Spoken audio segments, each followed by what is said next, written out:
The morning sun cast long shadows across Riverside Boulevard as the annual charity motorcycle ride prepared to begin. Dozens of leather-clad bikers revved their engines in the parking lot of Murphy's Diner, their chrome machines gleaming in the early light. This wasn't just any group of riders. They were members of the Iron Brotherhood, a motorcycle club known throughout the county for their intimidating appearance but generous hearts. Jake Morrison adjusted his bandana and checked his bike one final time. At 52, he had been riding for over 30 years and leading the Iron Brotherhood for the past decade. His weathered face told stories of countless miles on the open road, but his eyes held a kindness that contradicted his fierce exterior. Today's ride was special. They were raising money for the local children's hospital, something the club had done faithfully for 15 years. "All right, brothers," Jake called out over the rumble of engines. "Same route as always. We stick together, we ride safe, and we remember why we're doing this." The other bikers nodded in agreement. There was Tommy "Tank" Williams, a former Marine whose massive frame barely fit on his Harley. Next to him sat Maria Santos, one of only 3 women in the club, whose mechanical skills had saved them from roadside breakdowns more times than anyone could count. The group of 25 riders represented every walk of life: teachers, mechanics, veterans, even a retired nurse named Betty, who rode a pink Sportster that had become legendary in their community. As they pulled out of the diner parking lot in formation, their destination was Clear Lake Park, about 40 miles away. The route would take them through several small towns where people always came out to wave and cheer. Children especially loved seeing the motorcycles pass by, and the bikers always made sure to wave back and sometimes even stopped to let kids sit on their bikes for photos. The ride was going perfectly until they reached Maple Street, in the quiet suburban neighborhood of Willowbrook. Jake was leading the pack when he noticed something unusual ahead. A small figure was running directly toward their convoy, waving frantically. As they got closer, Jake realized it was a little girl, probably no more than 7 years old, with tears streaming down her face. The child was wearing a faded pink dress and mismatched sneakers. Her blonde hair was messy and she looked absolutely terrified. She ran straight into the middle of the road, forcing Jake to brake hard and signal for the others to stop. The entire convoy came to a controlled halt, engines still rumbling as the riders tried to understand what was happening. "Please help me," the little girl screamed over the noise of the motorcycles. "They're beating my mom. Please, you have to help her." Her small voice cracked with desperation and tears continued to pour down her cheeks. She was pointing frantically toward a small blue house at the end of the street, where even from this distance, the bikers could hear shouting and what sounded like furniture being thrown around. Jake immediately shut off his engine and removed his helmet, kneeling down to the child's eye level. Despite his intimidating appearance, leather jacket, tattoos covering his arms, and a gray beard that reached his chest, he spoke in the gentlest voice he could manage. "Hey there, sweetheart," he said softly. "What's your name?" The little girl was shaking, but something in Jake's eyes seemed to calm her slightly. "Emma," she whispered between sobs. "My name is Emma, and those bad men are hurting my mommy. I ran away to get help, but I don't know where to go. When I saw all of you, I thought maybe—" She trailed off, looking up at the group of bikers who had now all dismounted their motorcycles. Tommy stepped forward, his massive frame casting a shadow over the small girl. Despite his intimidating size, he crouched down next to Jake, his voice equally gentle. "Emma, can you tell us how many men are in there with your mom?" "3, Emma said, wiping her nose with the back of her hand. "They came this morning and started yelling at Mommy about money. She told me to hide in my room, but I could hear them hitting her. She was screaming and crying, and I got so scared. I climbed out my bedroom window and ran." The bikers exchanged glances. This wasn't part of their planned charity ride, but there was no question about what they needed to do. Maria Santos, who had experience dealing with domestic violence situations through her work at a women's shelter, gently took Emma's hand. "Honey, you did the right thing by getting help," Maria said. "We're going to make sure your mom is safe, okay? But first I need you to go wait with Betty over there by the pink motorcycle. Can you do that for me?" Emma nodded, though she clearly didn't want to leave the group. As Betty, the retired nurse, led Emma to a safe distance, Jake pulled out his cell phone and dialed 911. While he spoke quietly to the dispatcher, the other bikers began discussing their approach. They all understood that this situation required careful handling. They couldn't just storm into the house like vigilantes, but they also couldn't stand by while someone was being hurt. Police are on their way, Jake announced to the group. ETA is about 8 minutes. But listen to that noise coming from that house. 8 minutes might be too long. The sounds of violence were becoming more intense with crashes and screams that made everyone's stomach turn. Tank Williams stepped forward, cracking his knuckles. Jake, I say we go knock on the door. Peaceful-like, of course. Maybe just our presence will be enough to make these guys think twice about what they're doing. Agreed, said Carlos Mendez, another club member. We don't need to start any trouble, but sometimes trouble stops when it sees 25 bikers standing on the front porch. Jake looked back at little Emma, who was watching them with hope and fear mixed in her eyes. He thought about his own daughter, now grown, and what he would want someone to do if she were in danger. The decision was easy. All right, brothers and sisters, Jake said, his voice carrying the authority that had made him a natural leader. We're going to walk up to that house together. We keep it peaceful, we keep it legal, but we make sure that woman is safe. Everyone clear? 24 heads nodded in unison. The 25 members of the Iron Brotherhood walked slowly and deliberately toward the small blue house. Their boots made a rhythmic sound on the pavement that seemed to echo through the quiet neighborhood. Curtains twitched in nearby windows as residents peered out to see what was happening. Some people had come out onto their porches, drawn by the unusual sight of so many motorcycles and the sound of Emma's crying. Jake led the group, his hand resting calmly at his side. Behind him, Tommy's massive frame served as an imposing presence, while Maria stayed close to monitor the situation for any signs that they might need to call for additional help. The other bikers spread out slightly, creating an intimidating but organized formation as they approached the front door. The sounds coming from inside the house were becoming clearer and more disturbing. They could hear a woman's voice pleading, followed by the crash of what sounded like dishes or furniture being thrown. Male voices were shouting angry words, though the exact content was muffled by the walls. At one point, they heard a sharp slap followed by a woman's cry of pain that made several of the bikers clench their fists. Easy, everyone, Jake whispered as they reached the front porch. We keep this controlled. He stepped up to the door and knocked firmly but not aggressively. 3 solid knocks that would definitely be heard inside. The sounds from within the house immediately stopped. Complete silence fell, which somehow seemed even more ominous than the violence they had been hearing. Jake waited a few seconds, then knocked again, this time calling out in a loud, clear voice, "Hello? We'd like to speak with you for a moment." Footsteps could be heard moving quickly inside the house, followed by hushed, urgent whispers. After what felt like an eternity but was probably only 30 seconds, the front door opened just a crack. A man's eye appeared in the narrow opening, and Jake could see it widen in shock as it took in the sight of 25 bikers standing on the front porch and yard. "What do you want?" the man asked, his voice trying to sound tough but clearly shaken. He was young, probably in his late 20s, with greasy brown hair and the kind of pale complexion that suggested he didn't spend much time outdoors.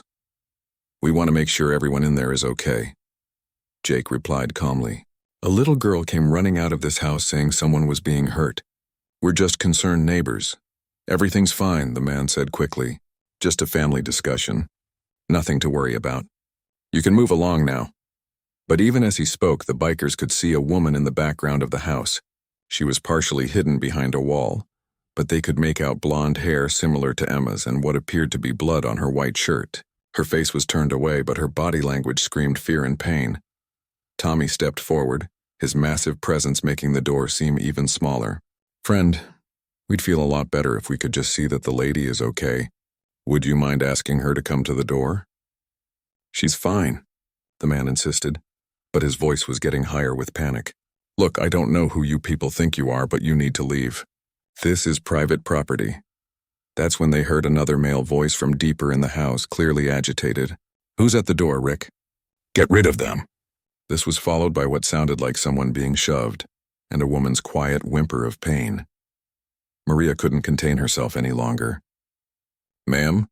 She called out loudly enough to be heard throughout the house. "Ma'am, are you all right?" "Your daughter Emma is outside and she's very worried about you." The effect of these words was immediate and dramatic. The woman's voice could be heard from inside, suddenly filled with panic. "Emma, where's Emma? What happened to Emma?" Her voice was getting closer to the door, though the man was clearly trying to prevent her from approaching. "Your daughter is safe," Jake called out firmly. "She's with some friends of ours and she asked us to check on you. Can you come to the door, please?" More sounds of struggle came from inside, and now a third male voice could be heard, this one older and more aggressive. "Shut her up, Rick, and get these freaks away from here before I come out there myself." The man at the door, Rick, looked increasingly desperate. "Look, just leave us alone. This isn't your business. Whatever that kid told you, she's making it up. Kids lie all the time." But Jake had been around long enough to read situations, and everything about this screamed domestic violence. The woman's obvious distress, the men's defensive behavior, Emma's terror, and the sounds of violence they had all heard, it painted a clear picture. "Sir," Jake said, his voice remaining calm but taking on a firmer edge, "we're not leaving until we know that woman is safe. We can wait here for the police if you prefer, but we're not going anywhere." At the mention of police, Rick's face went white. "Police? Who called the police?" "People who care about protecting innocent folks," Tommy rumbled, his deep voice carrying an unmistakable threat despite his controlled tone. From inside the house, they could hear the older male voice getting more agitated. "Rick, what's taking so long? Get rid of them now or we're going to have bigger problems." "Please," the woman's voice called out, much clearer now as she had apparently gotten closer to the door despite the men's efforts to stop her. "Please help me. They won't let me leave and I'm scared about Emma. Is she really okay?" The desperation in her voice broke something inside several of the bikers. Carlos stepped forward, his normally jovial face now hard as stone. "Ma'am, Emma is perfectly safe. She's a brave little girl who got help when her mom needed it. Can you tell us your name?" "Sarah," came the muffled reply. "My name is Sarah Thompson and I need help. These men came here this morning demanding money my ex-husband owed them, and when I told them I didn't have it, they—" Her voice broke off as sounds of another struggle could be heard. "That's enough." Rick suddenly stepped back from the door, apparently under pressure from his companions inside. "You people need to leave now or there's going to be trouble." Jake looked back at his fellow bikers. In the distance, he could hear the faint sound of sirens. The police were still several minutes away, but they were coming. He also noticed that more neighbors had emerged from their houses, drawn by the commotion. An elderly man from across the street was recording everything with his phone, while a woman 2 houses down was clearly speaking to someone on her cell phone, probably also calling 911. "Rick," Jake said, using the man's name deliberately, "here's what's going to happen. You're going to let Sarah come to the door so we can see that she's okay. Then you and your friends are going to wait calmly for the police to arrive so we can all sort this out like civilized people." Or what?" Rick asked, though his bravado was clearly forced. Tommy cracked his knuckles again, the sound echoing in the sudden quiet. "Or you're going to find out why they call me Tank," he said simply. The standoff continued, with the sirens getting louder in the distance and the tension on the front porch reaching a breaking point. The sound of sirens was getting closer, but inside the house the situation was escalating rapidly.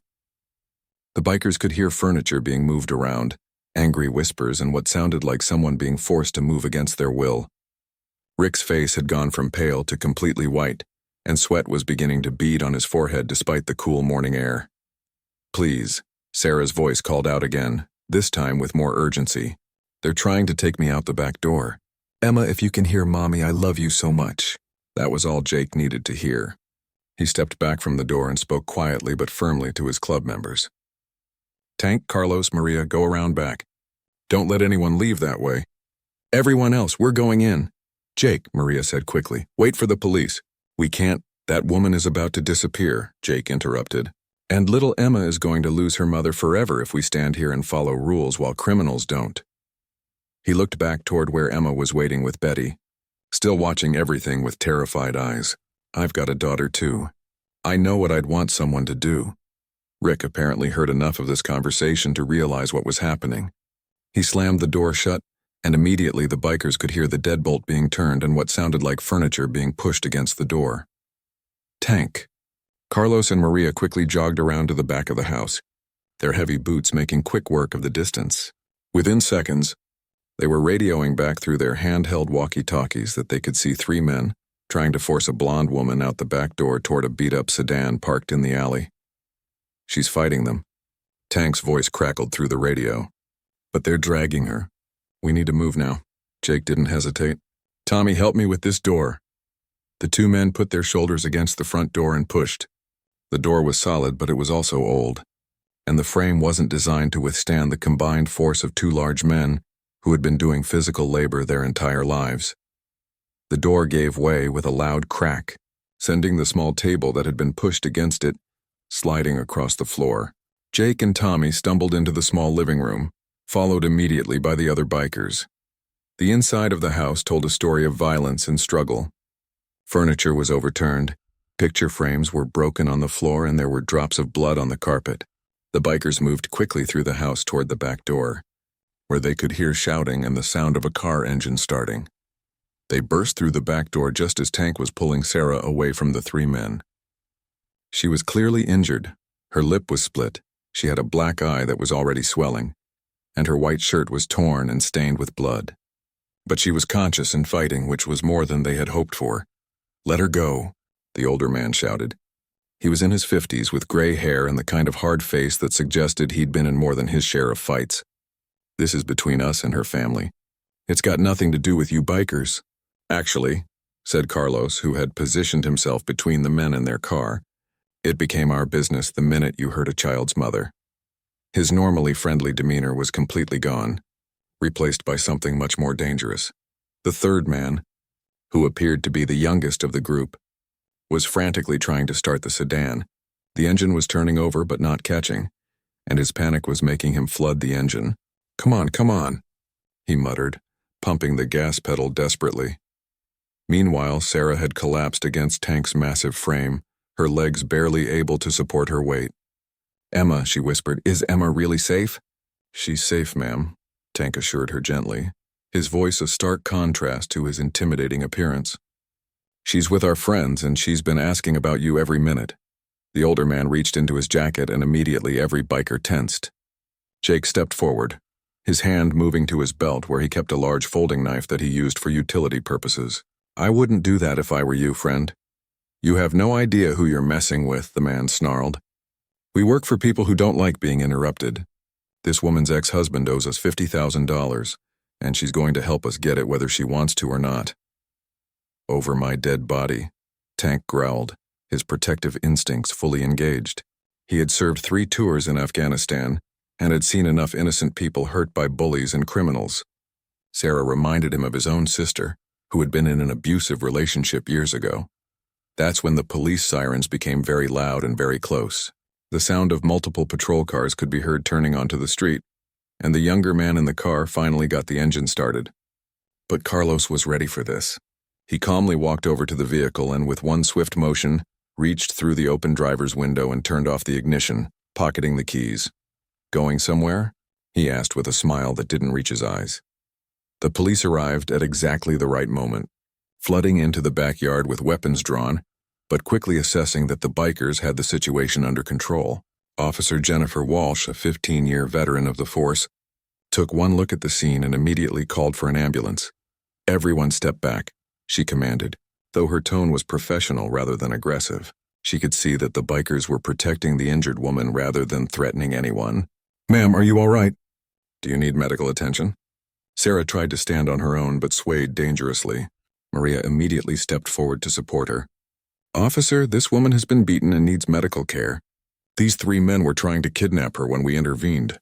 The older man immediately started protesting. "That's not true. We were having a business discussion that got a little heated. These bikers broke into the house and attacked us." Officer Walsh looked around the scene, taking in the damaged back door, the evidence of struggle, and Sarah's obvious injuries. She also noticed that none of the bikers appeared to have any injuries, while Sarah was clearly the victim of violence. "Sir, you can tell your story to the detectives," she said to the older man. "Right now, I'm more concerned about getting this woman medical attention and making sure everyone is safe." Jake approached Officer Walsh carefully, keeping his hands visible. "Officer, there's a little girl involved in this situation.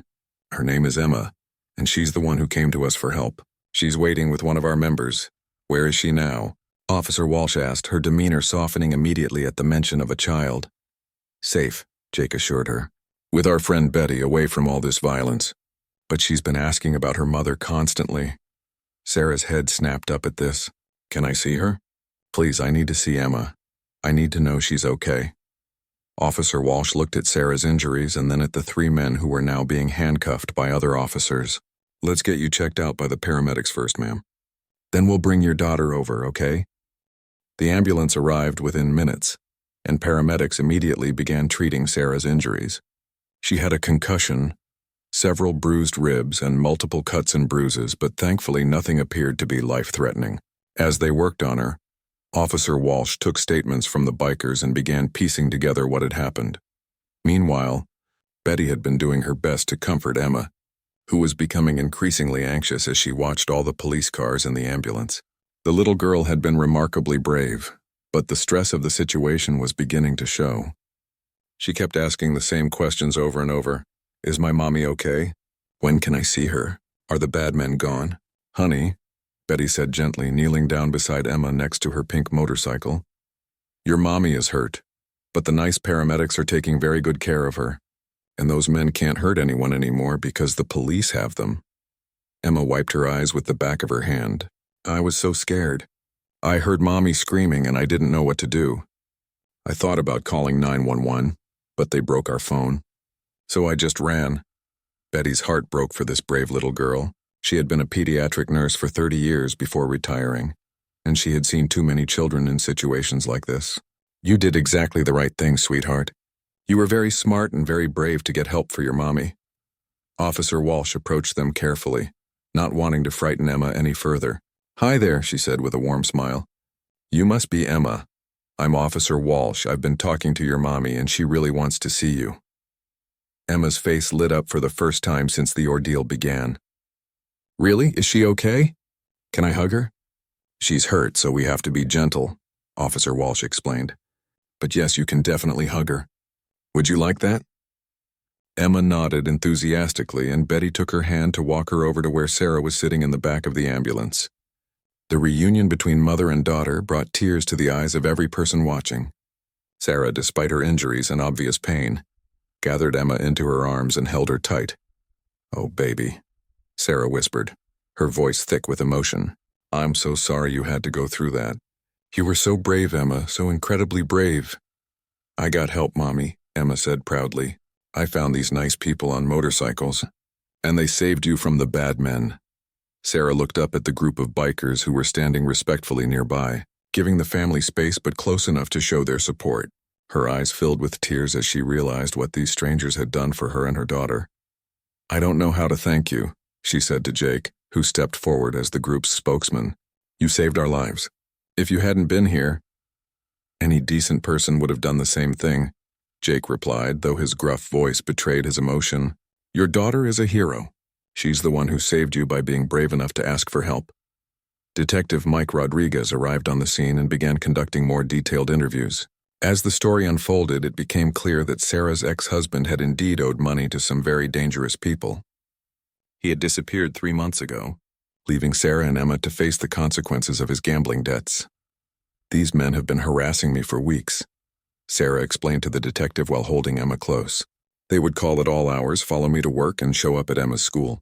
I filed a police report, but they were always careful not to do anything obviously illegal when anyone was watching. Detective Rodriguez nodded grimly.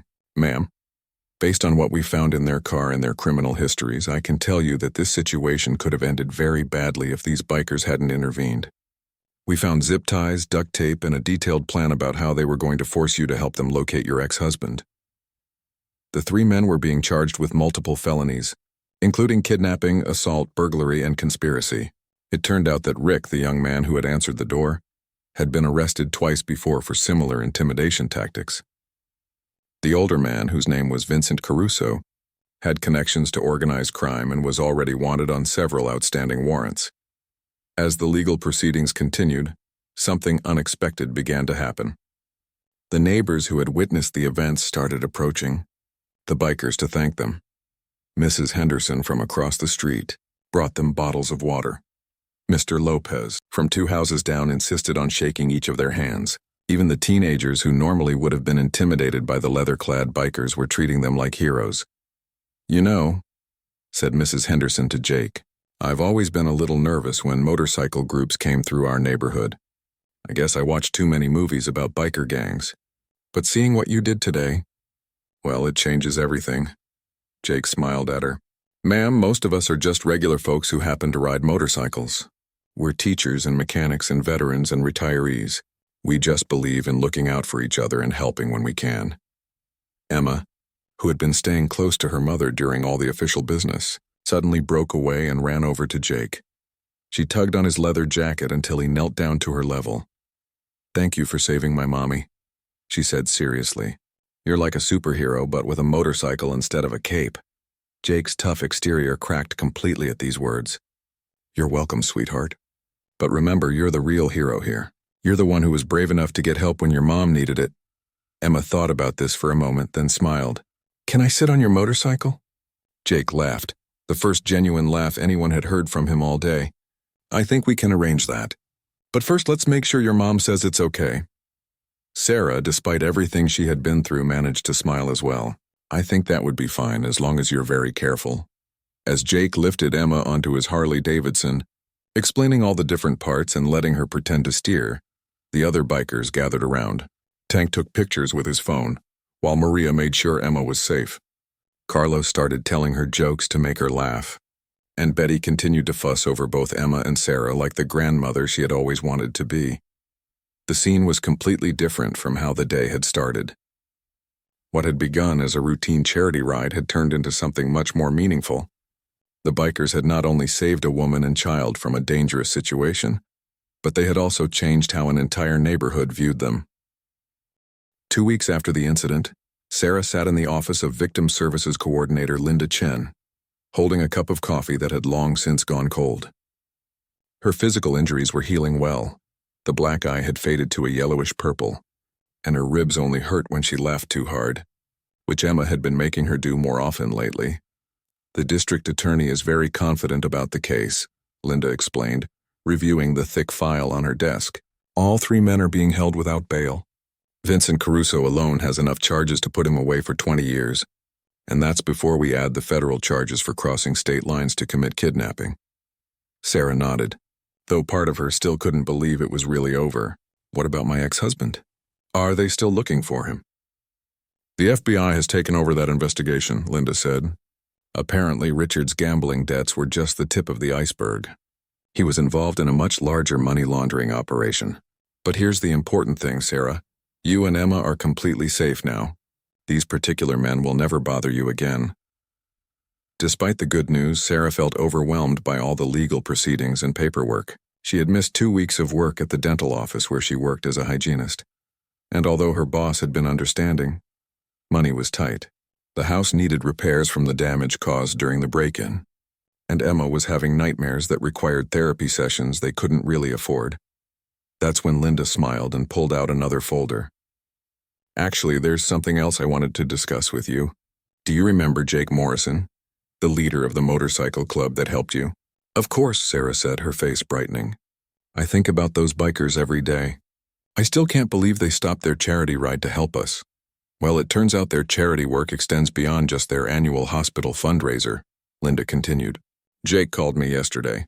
The Iron Brotherhood wants to help with your expenses while you get back on your feet." Sarah's eyes widened. "I don't understand. They've already done so much." Linda opened the second folder and showed Sarah a check that made her gasp. It was for $5,000 with a note that read, "For Emma's college fund and whatever else you need. From your friends at Iron Brotherhood MC." "They can't do this," Sarah protested, even as tears began to form in her eyes. "It's too much. I don't even know these people."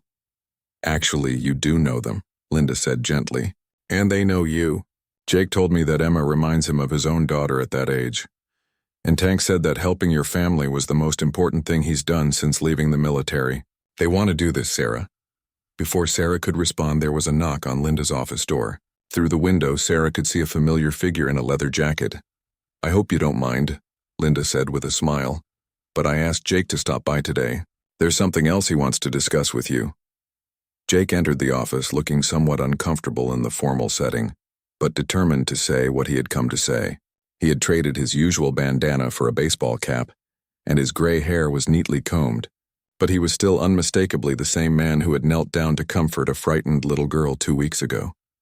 "Hello, Sarah," he said quietly. "How are you feeling?"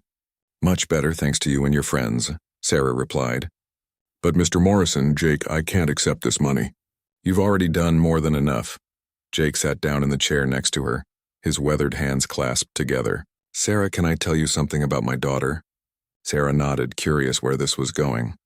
"Her name is Lisa, and she's 28 now. When she was 7, about Emma's age, my ex-wife and I went through a nasty divorce. Lisa ended up living with her mother, and I only got to see her every other weekend." Jake's voice grew quiet with old pain. "One weekend, Lisa came to stay with me, and she had bruises on her arms. Turns out my ex-wife's new boyfriend had been hitting her."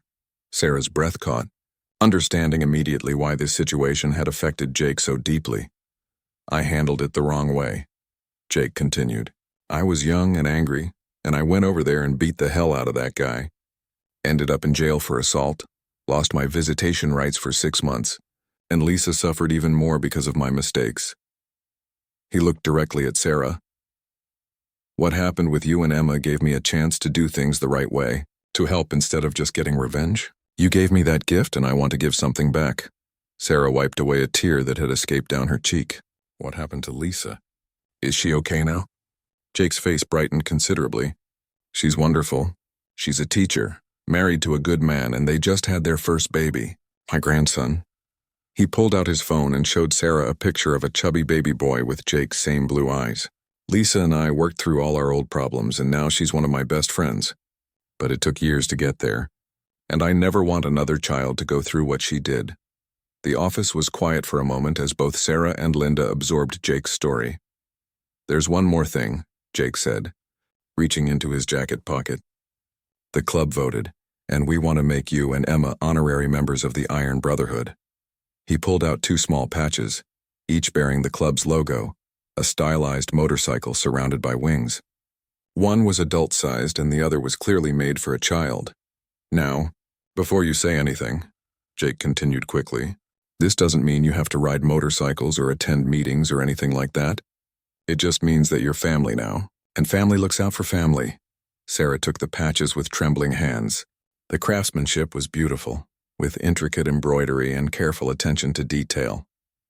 But more than that, they represented something she and Emma had never really had: a community of people who would stand by them no matter what. "Emma is going to be so excited," Sarah said, her voice thick with emotion. "She's been talking about motorcycles nonstop since that day. She even drew a picture of Tank's bike and hung it on her bedroom wall." Jake laughed. "Tank will love that. You know, he's been asking about Emma every day. We all have." Linda cleared her throat gently. "There's actually one more surprise. Jake, do you want to tell her about Saturday?" Jake's face broke into a wide grin. "The club is having a barbecue this Saturday at Riverside Park. Nothing fancy, just burgers and hot dogs and some live music. We'd love it if you and Emma could come. Tank is bringing his grandson, who's about Emma's age, and Betty has been planning games for the kids all week." Sarah looked at the check, the patches, and Jake's hopeful face. For the first time in months, maybe years, she felt like she and Emma truly belonged somewhere. "We'd love to come," she said simply. Saturday arrived with perfect weather, sunny skies and a gentle breeze that carried the smell of barbecue smoke across Riverside Park. Sarah and Emma arrived at noon, Emma clutching her new Iron Brotherhood patch and practically bouncing with excitement. She had worn her favorite dress, the same pink one from 2 weeks ago, but this time it was clean and bright, and she had insisted on wearing the small leather jacket that Betty had bought for her as a surprise gift. The park was transformed from its usual quiet state into a bustling community gathering. 25 motorcycles were parked in neat rows, their chrome gleaming in the sunlight.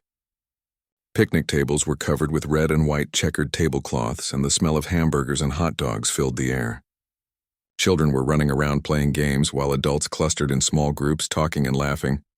"Mommy, look," Emma squealed, pointing toward a large man flipping burgers at one of the grills. "It's Tank!" Tank looked up at the sound of his name and broke into a huge grin when he saw Emma. "There's my favorite little hero," he called out, wiping his hands on his apron, which hilariously read, "Kiss the Cook," in bright pink letters. Emma ran straight to him, and Tank swept her up in a gentle bear hug. "I've got someone I want you to meet," he said, setting her down and calling over a shy-looking boy who had been hiding behind one of the picnic tables. Emma, this is my grandson, Tommy Jr. He's 8 years old and he's been very excited to meet the brave girl who helped save her mom. Tommy Jr. stepped forward nervously, clearly in awe of the girl who had become something of a legend among the Iron Brotherhood members. Hi, he said quietly. My grandpa says you're really brave. Emma smiled widely. Want to see the motorcycles? Jake said I could show you all the different parts. The two children ran off together and Sarah felt a warmth in her chest that she hadn't experienced in years. Emma had friends. Real friends who accepted her and thought she was special. Sarah. Maria's voice called out from across the park. She was waving from where she stood next to a face-painting station that Betty had set up. Come meet my family. As Sarah walked over, she was introduced to Maria's husband, David, a quiet man who worked as a high school math teacher, and their teenage daughter, Rosa, who was helping Betty paint elaborate designs on the faces of the younger children. Mom told me what happened, Rosa said to Sarah as she put the finishing touches on a butterfly design on a little girl's cheek. That was so scary, but Emma was amazing. I don't think I would have been that brave when I was 7. She gets that from her father, Sarah said, then immediately looked surprised at her own words. She rarely spoke about Emma's father in positive terms anymore. But watching Emma laugh and play with the other children reminded her that there had been good times too. Before everything went wrong, Jake appeared at her elbow carrying 2 plates loaded with food. Thought you might be hungry, he said, handing her one of the plates. Tank makes the best barbecue sauce in 3 counties. As they sat down at one of the picnic tables, Sarah watched Emma teaching Tommy Jr. how to properly rev the engine on Jake's motorcycle, with the bike safely turned off, of course. The sight made her smile, but it also made her think about the future. Jake, she said quietly, can I ask you something? Of course, and what happens now? I mean, this is wonderful and I'm so grateful for everything you've all done. But Emma and I were not really part of this world. We don't ride motorcycles or know anything about clubs or brotherhood or any of this. Jake set down his burger and looked at her seriously. Sarah, do you see that man over there playing catch with the kids? He pointed to Carlos, who was throwing a football with a group of children while wearing a huge smile. Carlos teaches 3rd grade at Roosevelt Elementary. That woman setting up the music system? That's Janet, and she's a nurse at the county hospital. Tommy over there grilling corn on the cob? He's a retired firefighter. Sarah looked around the park with new eyes, really seeing the people instead of just the leather jackets and motorcycles. We're not some exclusive club that you have to earn your way into, Jake continued. We're just people who found that we're stronger together than we are apart. Some of us happen to ride motorcycles, but that's not what makes us family. What makes us family is that we look out for each other. But what can Emma and I possibly contribute? Sarah asked. Everyone here seems so capable and strong, and you're just a mother who would do anything to protect her daughter, and a little girl who was brave enough to save her mom's life. Jake interrupted gently. If that's not strength, I don't know what is. As if to prove his point, Emma came running over to their table, dragging Tommy Jr. behind her. Mommy, Tommy Jr. wants to know if we can come to his birthday party next month. Can we, please? Before Sarah could answer, Tank appeared behind the children, his face beaming. Actually, that's something I wanted to discuss with you, Sarah. We're planning a big party for TJ's 9th birthday, and it would mean a lot to have Emma there. She's already teaching him to be braver than he's ever been. Sarah looked at her daughter's hopeful face, then at Tank's genuine smile, then around the park at all these people who had somehow become part of their lives. 6 months ago, she and Emma had been completely alone, struggling to make ends meet and constantly looking over their shoulders in fear. Today, they were surrounded by people who genuinely cared about them. We'd love to come to the party, Sarah said, and Emma let out a whoop of joy that made everyone at nearby tables turn and smile. As the afternoon wore on, Sarah found herself in conversations with people she never would have imagined talking to just a few weeks ago. She learned that Betty had been a nurse for over 30 years and had stories that made Sarah laugh until her sides hurt. She discovered that Carlos collected vintage motorcycles and was teaching his teenage sons how to restore them. She found out that Maria had started a support group for women who had experienced domestic violence and had been hoping to ask Sarah if she might be interested in helping other women in similar situations. You've been through it, Maria explained, as they watched their children play together. You survived it and you came out stronger. There are other women out there who need to hear that it's possible to build a new life. The idea both terrified and excited Sarah. For so long, she had seen herself as a victim, someone who needed help and protection. The thought that she might be able to help others was both empowering and overwhelming. As the sun began to set, the bikers started a bonfire in the park's designated fire pit. Someone brought out a guitar and soon there was music and singing. Emma had fallen asleep in Sarah's lap, exhausted from a day of non-stop playing and excitement. The little girl's face was peaceful, with traces of face paint still visible on her cheeks and a small smile playing at the corners of her mouth. "She looks happy," Jake observed, settling down next to Sarah on the blanket she had spread near the fire. "She is happy," Sarah replied, stroking Emma's hair. "Happier than I've seen her in years." "We both are," Jake nodded, staring into the flames. "You know, when I started this club 15 years ago, I thought it was going to be about motorcycles and freedom and the open road. I never imagined it would become about family and community and looking out for each other. Sometimes the best things are the ones we don't plan for," Sarah said softly. As the evening wound down and people began to pack up their things, Sarah realized that this wasn't an ending. It was a beginning. She and Emma had found something precious and rare, a community of people who would stand by them through whatever challenges lay ahead. Emma stirred in her arms and looked up with sleepy eyes. "Mommy," she whispered, "are we going to see everyone again soon?" Sarah looked around at all the faces illuminated by the firelight. Tank cleaning up the grill while humming under his breath. Maria and David packing up the face painting supplies. Jake making sure the fire was properly extinguished. Betty fussing over the leftover food to make sure everyone took some home. "Yes, sweetheart," Sarah said, her voice full of certainty. "We're going to see them very soon. These are our friends now." Emma smiled and closed her eyes again, secure in the knowledge that she and her mother were no longer alone in the world. They had found their tribe and their tribe had found them, all because a little girl had been brave enough to run toward help when her mother needed it most.